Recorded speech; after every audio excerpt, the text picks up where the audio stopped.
Kanya-kanyang New Year's resolution na rin ang ilan nating kababayan, kabilang ang ilang namasyal ngayong huling araw ng long New Year weekend.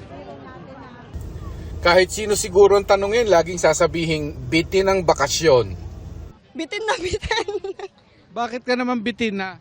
Kasi po hindi ko po nagawa lahat ng gusto ko. Ano pa sana ang gagawin mo?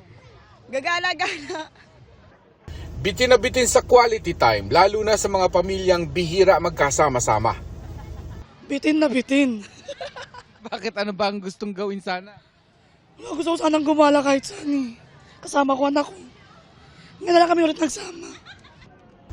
Ang Luneta rin ngayon ay lugar kung saan pwedeng makalimot ng pagsubok ng 2023. Halimbawa sa pamilya ni Jordan nang pumanaw ang kanilang ama noong Mayo.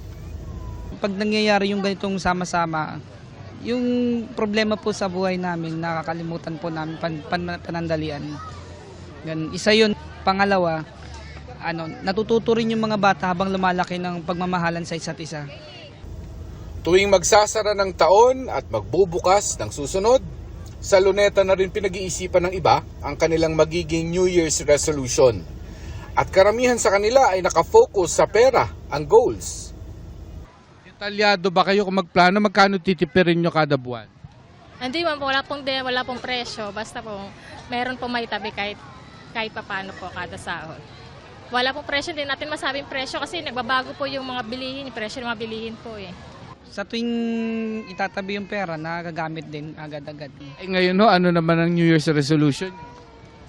Ganun pa rin po, pagtitipid pa rin, pero sana matupad na.